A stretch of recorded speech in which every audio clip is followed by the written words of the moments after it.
আবার আমি শুরু করছি।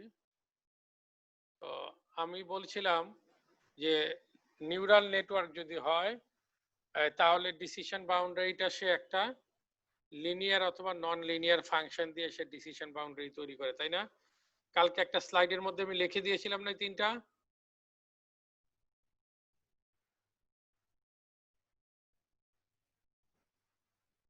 হ্যালো হ্যালো,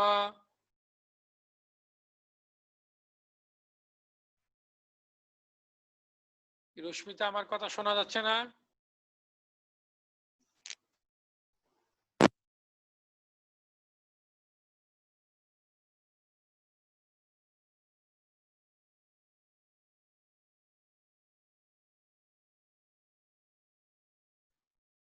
হ্যাঁ রুস্মিতা শোনা যাচ্ছে না?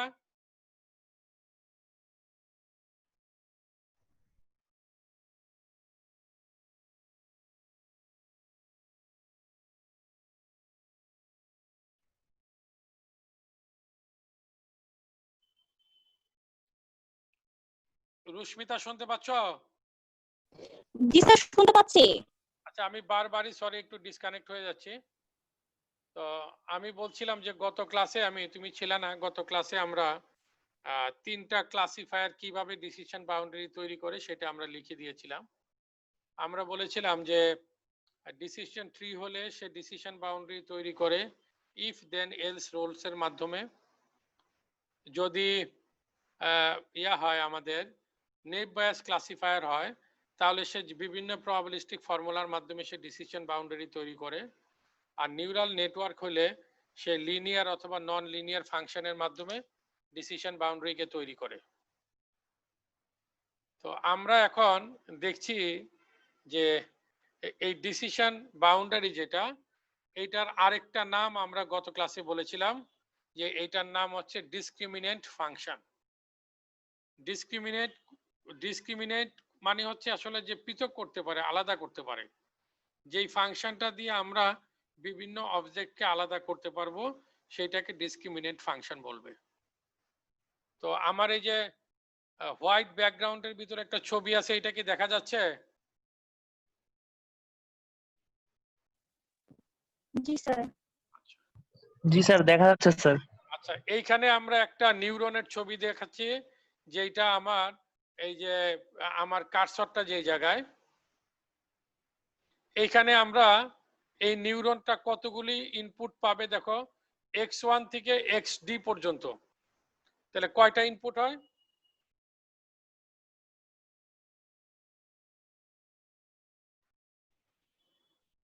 কতটা ইনপুট হবে? স্যার x1 থেকে xd। স্যার তাহলে d সংখ্যক ইনপুট হবে। d সংখ্যক ইনপুট হবে, রাইট। আচ্ছা তো এইখানে আমরা যদি এইরকম হয় তাহলে আমি একটু এইখানে একটু কাজ করি, তোমরা একটু দেখো যে তোমরা বুঝতে পারো কিনা আর কি।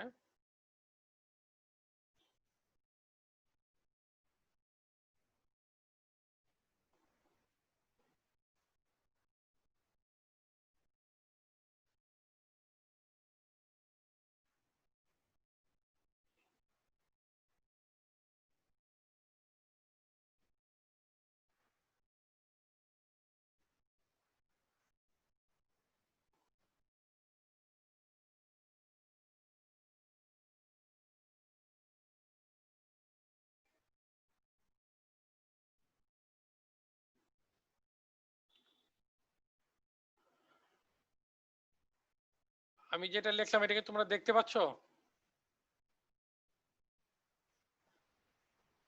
জি স্যার, আচ্ছা দেখতে পাচ্ছি। আচ্ছা, gx সমান আমি লিখছি w1 x1 w2 x2 dot dot wd xd, এটা লিখছি না? জি স্যার। আচ্ছা তার মানে ইনপুট গুলিকে আমি w দিয়ে গুণ করতেছি, তাই না?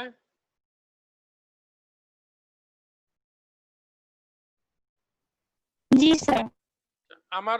আমার মানে নেটওয়ার্কের ইনপুট যেটা বা নিউরনের ইনপুট যেটা সেটা হচ্ছে x, আর ডব্লিউটা হচ্ছে আমরা বলছিলাম এইটা হচ্ছে ডব্লিউটা হচ্ছে কানেকশন ওয়েট এবং এটা অ্যাডজাস্টেবল। হ্যাঁ, আমি এইখানে একটু লিখি, এক্স হচ্ছে ইনপুট আর ডব্লিউ হচ্ছে অ্যাডজাস্টেবল ওয়েট।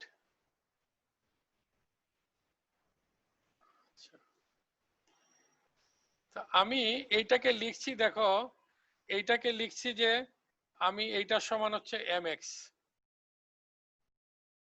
সবাই কি একমত হইছো এখানে?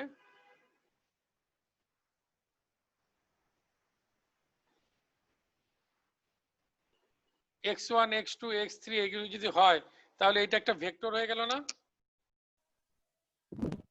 জি স্যার, মানে বলতে হ্যাঁ, মান ভেক্টর হয়ে গেছে। তো আমরা এইখানে দেখো যদি এইরকম একটা সিচুয়েশন হয় যে y সমান mx, এটা কি একটা স্ট্রেট লাইনের ইকুয়েশন না? জি স্যার। এই স্ট্রেট লাইনটা কোন দিক দিয়ে যাবে?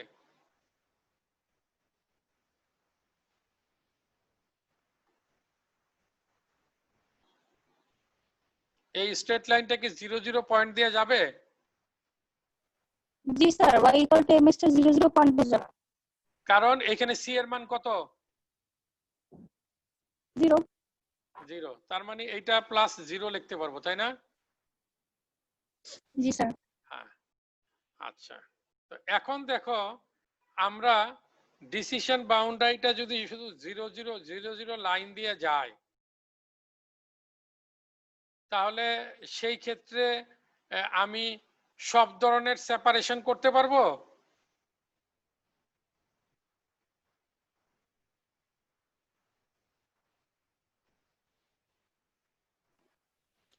না, সব ধরনের করা যাবে না।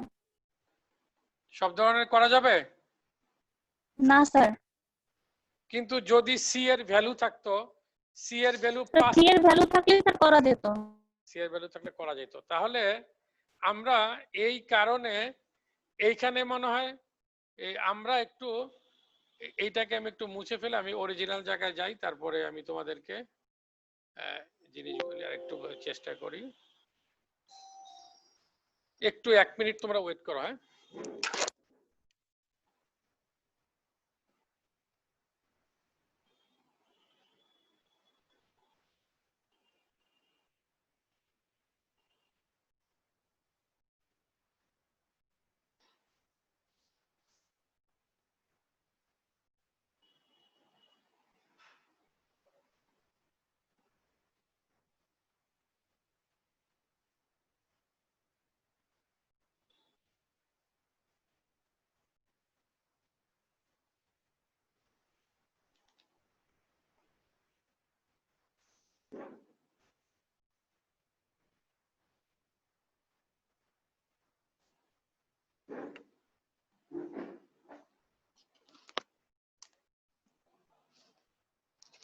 হ্যাঁ, সরি। তো এইখানে দেখো এইটা একরকম লাইন দেওয়া আছে না একটা?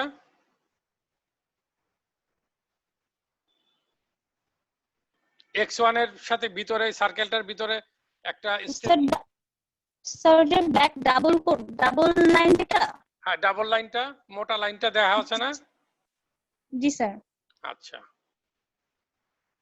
এইটা দিয়ে আমরা যেটা বুঝিয়েছি যে আসলে x1টা পরিবর্তন হতে পারে। কথা বোঝা গেছে? জি স্যার। আর এইখানে দেখো x0 ইকুয়াল টু 1 দেওয়া আছে, তাই না? জি স্যার। এইখানে লাইনটা যেইভাবে দেওয়া আছে তাতে কি মান পরিবর্তন হবে কখনো? সমান হবে। সব সময় সমান হবে না? জি স্যার, সমান হবে। হ্যাঁ, তার মানে হচ্ছে দেখো আমরা যে এখানে গ্রাফিক্যালি কিছু সিম্বল ব্যবহার করেছি, এই সিম্বলগুলির ভিতরে কিন্তু আমার কিছু যৌক্তিকতা আছে। তা আমরা শুধু ইনপুটগুলিকে যদি ব্যবহার করতাম তাহলে আসলে এই লিনিয়ার লাইনের যে কনস্ট্যান্ট পয়েন্টটা এটা পাইতাম না। কনস্ট্যান্ট পয়েন্ট পেতে গেলে আমাকে ইনপুটটা পরিবর্তন করা যাবে না। আমি কথাটা ক্লিয়ার বলতে পারলাম তোমাদেরকে?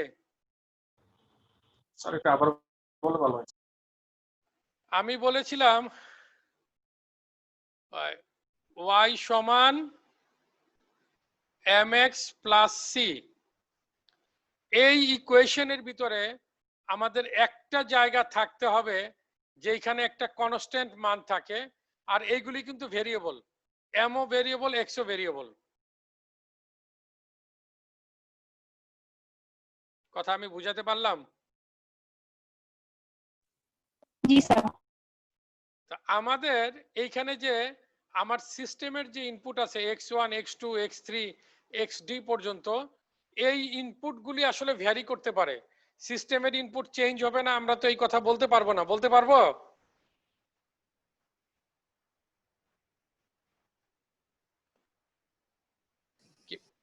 কি বলা যাবে? না স্যার। যেমন ধরো আমাদের ডিপার্টমেন্টে প্রতি সেমিস্টারেই ফিক্সড নাম্বার অফ স্টুডেন্ট ভর্তি হবে, এটা কি আমরা বলতে পারবো? না স্যার।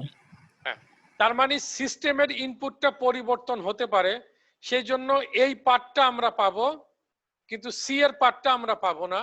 এই জন্য আমরা এই নিউরাল নেটওয়ার্কের ভিতরে সিস্টেমের ইনপুট ছাড়া আমরা এডিশনাল একটা ইনপুট যোগ করি, যে ইনপুটটা সবসময় কনস্ট্যান্ট এবং যেটাকে এই কনস্ট্যান্ট লাইন দিয়ে দেখানো হয়। কথা ক্লিয়ার? জি স্যার। তাহলে এই ইনপুটটার নাম হচ্ছে আমাদের, আমি লিখে দিচ্ছি, তোমরা লিখে নাও, বায়াস ইনপুট।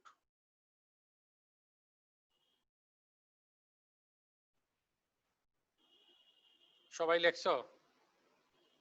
স্যার লিখি নাই, 1 মিনিট।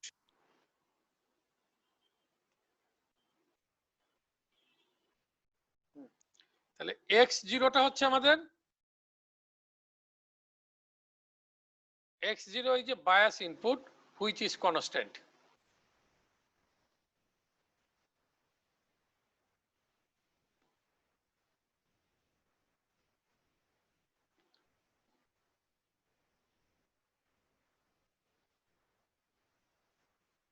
সবাই লেখছো? হ্যালো? জি স্যার। আচ্ছা, তা আমি কিন্তু ভাইভাতে এই প্রশ্নটা তোমাদের জিজ্ঞেস করতে পারি যে নিউরাল নেটওয়ার্কের ভিতরে বায়াস ইনপুট কেন ব্যবহার করা হয়?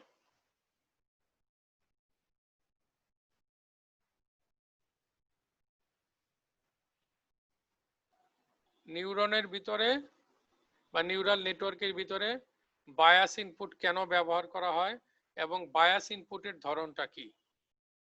উত্তরটা হবে বায়াস ইনপুটের ধরনটা হচ্ছে কনস্ট্যান্ট। বায়াস ইনপুট ব্যবহার করে নিউরাল নেটওয়ার্ক ডিসিশন বাউন্ডারিটাকে যাতে ফ্লেক্সিবল ডিসিশন বাউন্ডারি তৈরি করতে পারে, ডিসিশন বাউন্ডারিটার ভিতরে যাতে বেশি ফ্লেক্সিবিলিটি হয়। আমরা কিন্তু x0 যদি 0 হয় তাহলে ডিসিশন বাউন্ডারিটা কি এর ভিতর দিয়ে যাবে না, সেন্টার দিয়ে যাবে না?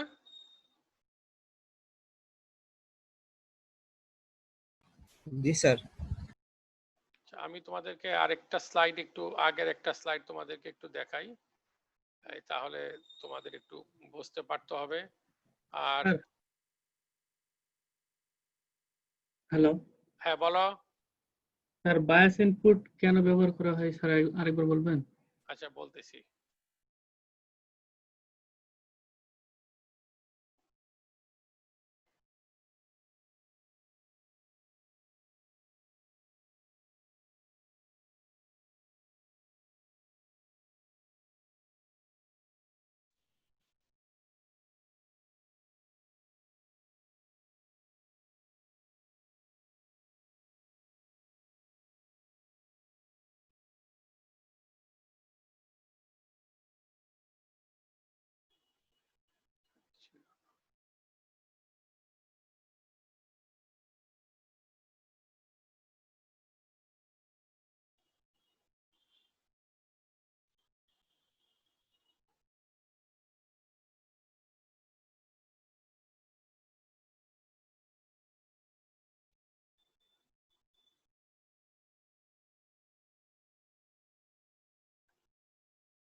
এই যে দেখো ডিসিশন বাউন্ডারিটা দেখা যাচ্ছে? জি স্যার। জি স্যার। আচ্ছা দেখো তো এই লাইনটাকে কি তুমি উপরে নিচে করতে পারবা না?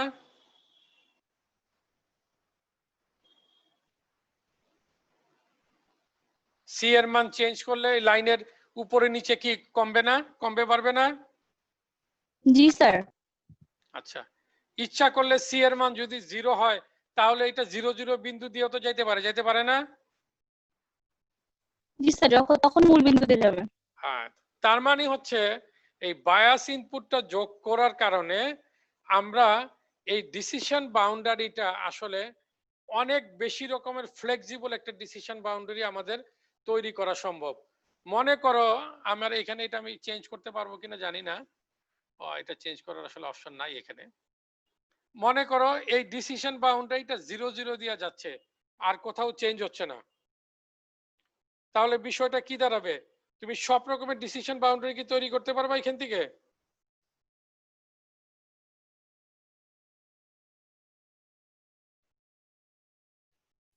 স্যার কথাটা বুঝি নাই।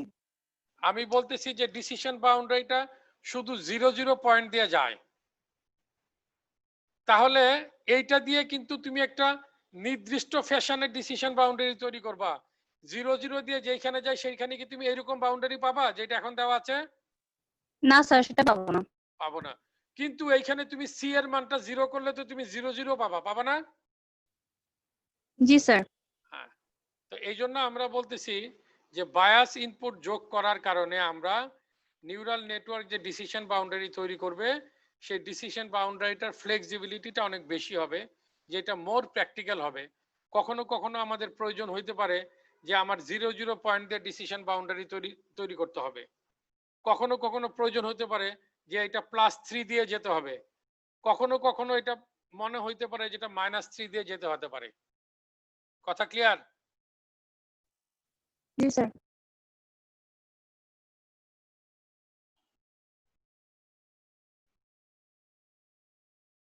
আমি তো আসলে এটা হারায় ফেললাম আজকের স্লাইডটা, এটা আমার আবার একটু যেতে হবে, আমি যাচ্ছি, একটু ওয়েট করো।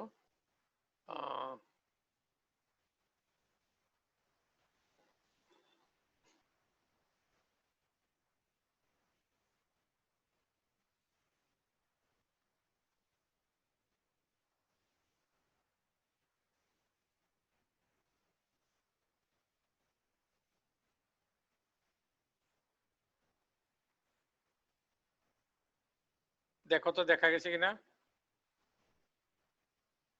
জি স্যার, দেখা যাচ্ছে। আচ্ছা এইখানে দেখো আমরা ডব্লিউ গুলিকে কি বলেছিলাম?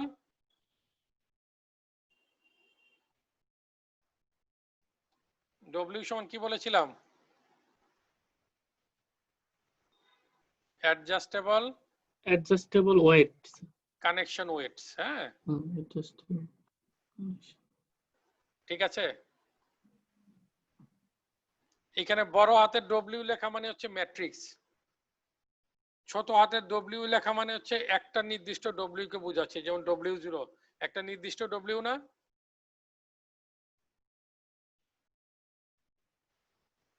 W1 বলতে কি একটা নির্দিষ্ট ডব্লিউ কে বোঝায় না?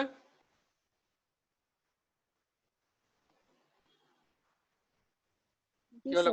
আচ্ছা, কিন্তু যখন বড় হাতের ক্যাপিটাল ডব্লিউ দিব এইটার মানে হচ্ছে আসলে ওয়েটের ম্যাট্রিক্স, যেখানে অনেকগুলি ওয়েট আছে। আমরা অনেকে ভুলে গেছো মনে হয়, আমি কিন্তু তোমাদেরকে বলছিলাম ভেক্টর মানে হচ্ছে মান আর দিক আছে, তাহলে ভ্যালু থাকে কয়টা ভেক্টরের ভিতরে? দুইটা ভ্যালু, মানের একটা ভ্যালু, দিকের একটা ভ্যালু, তাই না?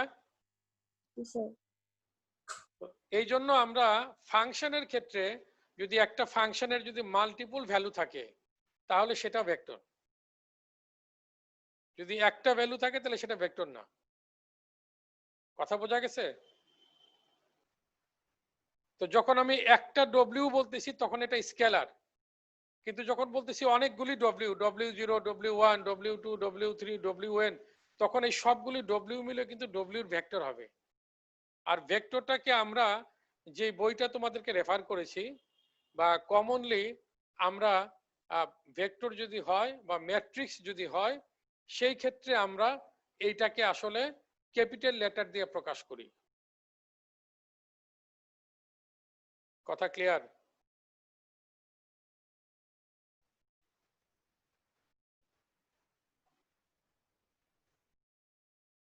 সবাই কি বুঝতে পারতেছো আমার কথা?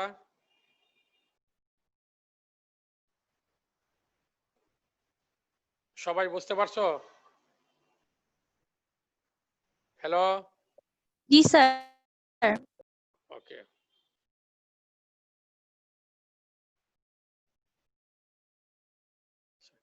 আমি তোমাদের ক্লাসে যখন নিউরাল নেটওয়ার্ক আমরা আলোচনা শুরু করেছিলাম, তখন আমরা বলেছিলাম যে আমাদের 5টা আঙ্গুল আছে হাতের, 5টা আঙ্গুলের ভিতরে একটা আঙ্গুল ড্যামেজ হয়ে গেল,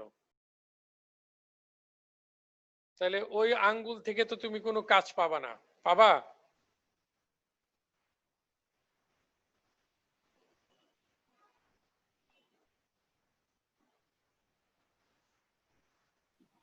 না স্যার। তোমরা একটু কথা বলো, কথা না বলে তো আমি বুঝতে পারবো না যে তোমরা আসলে আমার কথা শুনতে পারতেছো কিনা বা বুঝতে পারতেছো কিনা। তো আমরা যদি এখানে লিখি যে gx সমান হচ্ছে, আমি বললাম w0 plus w1 x1 plus dot dot dot plus wn xn। কথা ক্লিয়ার? সবাইকে এটা বুঝতে পারছো?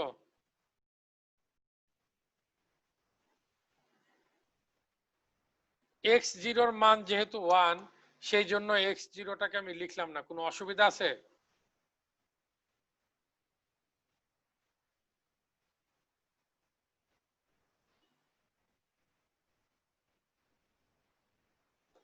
রুস্মিতা? হ্যালো? জি স্যার। বলতেছি যেহেতু x0 এর মান 1, এই জন্য w0 এর সাথে যদি x0 দিয়ে গুণ না করি কোনো অসুবিধা আছে? স্যার 1 এর সাথে গুণ করা আর না করা তো স্যার একই কথা। এখন তোমরা দেখো যে আমি তোমাদেরকে বলছিলাম, ক্লাসে বলছিলাম যে কারো একটা আঙ্গুল ড্যামেজ হয়ে গেছে, মনে করো x1 আমার একটা ফিঙ্গার, x2 আর একটা ফিঙ্গার, x3 আর একটা ফিঙ্গার, আর x5 আর একটা ফিঙ্গার। আমি এটাকে জাস্ট বোঝানোর জন্য আমি n এর পরিবর্তে 5 বললাম। এখন মনে করো যে আমার প্রথম আঙ্গুলটা কোনো কারণে ড্যামেজ হয়ে গেছে এবং প্রথম আঙ্গুলটা হচ্ছে x1, তাহলে এইটা দিয়ে তো আমি কোনো ইনপুট পাবো না, কোনো কাজ করতে পারবো না, পারবো? না স্যার। আচ্ছা, তো এই জিনিসটাকে দেখো আমি অ্যাড্রেস করতে পারি কিভাবে? আমি অ্যাড্রেস করতে পারি, আমরা বলেছিলাম কি ডব্লিউটা অ্যাডজাস্টেবল ওয়েট বলছিলাম না?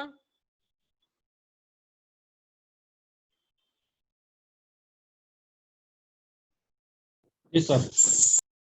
এখন যদি আমি w1 এর মানটাকে 0 করে দেই, তাহলে কি x1টার কোনো ইফেক্ট থাকবে?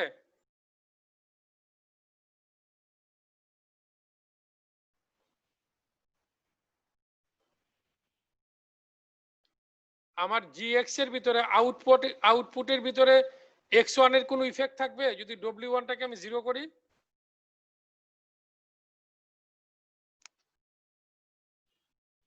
কথা বোঝা যায় নাই? হ্যালো?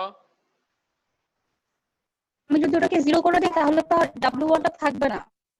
না, আমি বলছি যে আমাদের মনে করো যে একটা আঙ্গুল আসলে ড্যামেজ,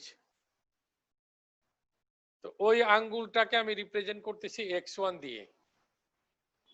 তো x1টা মানে x1 যে ফিঙ্গারটা আছে এটা ড্যামেজ, মানে সে আসলে কোনো ইনপুট দিতে পারে না, সে কোনো কাজ করতে পারে না। তো এই জিনিসটাকে আমি ম্যাথমেটিক্যালি এক্সপ্রেস করতে পারি, যেহেতু আমার সবগুলি ইনপুটকে একটা অ্যাডজাস্টেবল ওয়েট দিয়ে আমি গুণ করছি। এখন x1 কে যেই অ্যাডজাস্টেবল ওয়েট দিয়ে গুণ করতেছি সেটা হচ্ছে আমার w1, এখন W1টা যদি আমার 0 হয়, আমি যদি W1 এর মানটাকে 0 সেট করি, যেটা আমি করতে পারবো, যেহেতু আমি বলেছি যে আমার W গুলি হচ্ছে অ্যাডজাস্টেবল ওয়েট, অ্যাডজাস্টেবল প্যারামিটার। তাহলে W1টাকে যদি আমি 0 সেট করি, তাহলে কিন্তু X1টা অটোমেটিক্যালি ড্যামেজ হিসেবে তুমি চিন্তা করবা, কারণ X1 এর কিছু তো তুমি পাবা না, পাবা? না স্যার, পাবো না। হ্যাঁ, তো এই কারণে আমি বলছিলাম যে নিউরাল নেটওয়ার্কটা, আমি বলছিলাম যে আমাদের হিউম্যানের যে 5 ফিঙ্গার আছে, 5 ফিঙ্গারের ভিতরে যদি একটা ফিঙ্গার ড্যামেজ হয়, সে কোনো কাজ করতে পারে না। তার মানে তার এইটাকে আমি ডব্লিউ দিয়ে আসলে এই জিনিসটাকে আমি বুঝাতে পারছি যে ডব্লিউটাকে 0 করে দিলে মানে আমার X1 এর কোনো ইফেক্ট আমার সিস্টেমের মধ্যে থাকবে না। এট দ্য সেম টাইম আমার অন্যান্য আঙ্গুলগুলির এখন কিন্তু পারফরমেন্স একটু বাড়াতে হবে বা একটু চেঞ্জ করতে হবে, যেহেতু একটা আঙ্গুল দিয়ে আমি কাজ করতে পারি না, তাই না?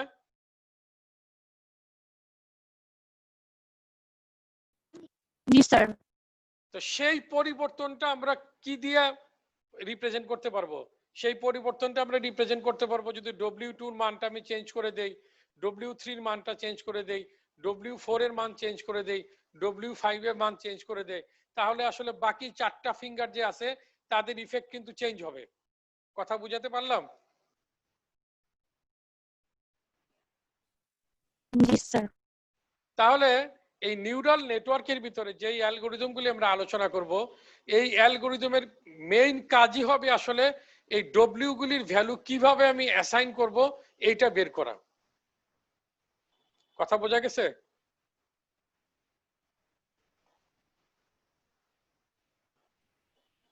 জি স্যার।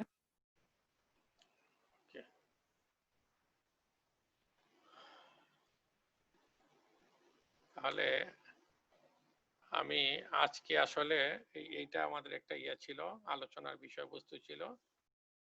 তো এই যে দেখো আমরা GX, এখানে কি দেখা যাচ্ছে আমার স্লাইডটা ভাই? জি স্যার, দেখা যাচ্ছে। আচ্ছা, দেখা যদি যায় তাহলে এখানে দেখো WT আর X আছে না? জি স্যার, W পাওয়ার T আর X। আচ্ছা, W এর নিচে একটা দাগ আছে না? জি স্যার। X এর নিচেও একটা দাগ আছে, তাই না? জি স্যার। হ্যাঁ স্যার। আচ্ছা, এই দাগটা দিয়ে আসলে আমরা মিন করছি যে X হচ্ছে একটা ভেক্টর, W হচ্ছে একটা ভেক্টর। জি স্যার, আর W ঠিক আছে? ভেক্টর। আর W0টা কি? ভেক্টর না স্কেলার? স্কেলার। জি স্যার, স্কেলার।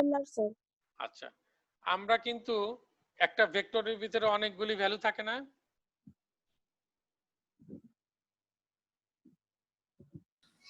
জি স্যার। আমাদের আগের চিত্রের ভিতরে কয়টা W ছিল আমাদের বলো দেখি? W0 ছাড়া বাকি কয়টা W ছিল? ডি সংখ্যক W ছিল না? ডি সংখ্যক ছিল স্যার। এই যে W1, W2, WD পর্যন্ত, তাই না? জি স্যার। জি স্যার। আচ্ছা,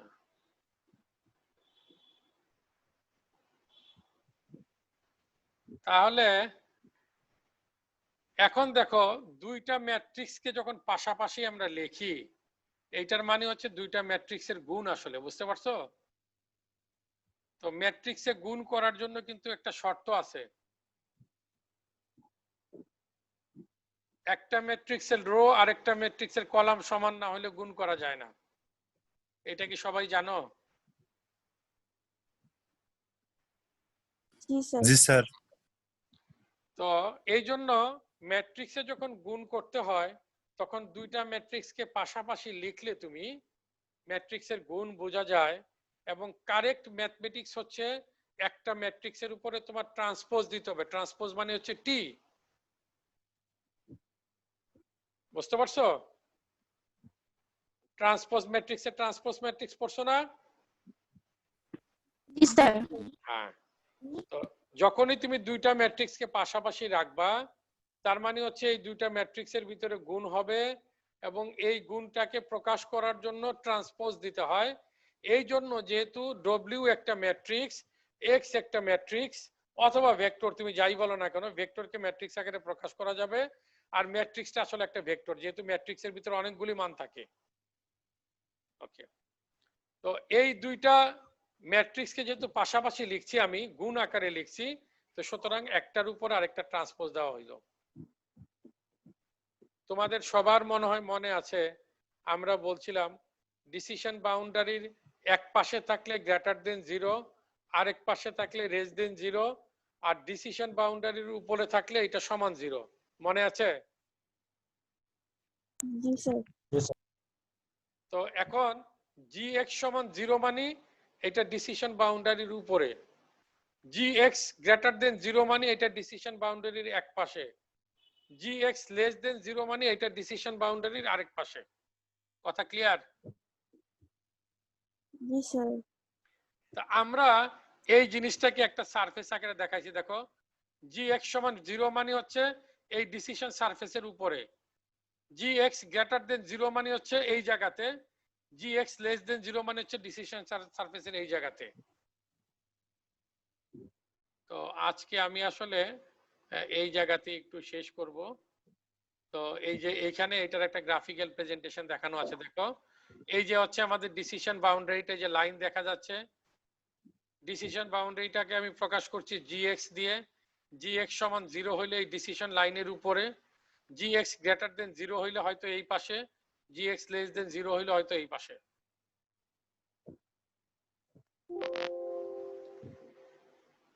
তো আজকে আমি এইখানে একটু শেষ করতে যাচ্ছি আর কি আজকে। হ্যাঁ, আমরা কিছু আমার দিক থেকে কিছু কাজ পেন্ডিং আছে। আমি তোমাদের ক্লাস টেস্টের অ্যাসাইনমেন্টটা দেখি ইনশাআল্লাহ আমি শনিবারের ভিতরে তোমাদেরকে আপলোড করতে পারি কিনা। আর সামনের সপ্তাহে আমরা একটা এক্সট্রা ক্লাসও নিব আর কি। তাই এটা আমি রুস্মিতার সাথে কথা বলে আমি একটা টাইম দিয়ে তোমাদেরকে ওই গুগল ক্লাসরুমে একটা পোস্ট দিয়ে দিব। তো সবাইকে একটু ধন্যবাদ। আর রুস্মিতা আমাকে একটু অ্যাটেন্ডেন্সটা পাঠিয়ে দিও ভাই। হ্যাঁ, জি স্যার, আমি মেইল করে দিচ্ছি। Thank you.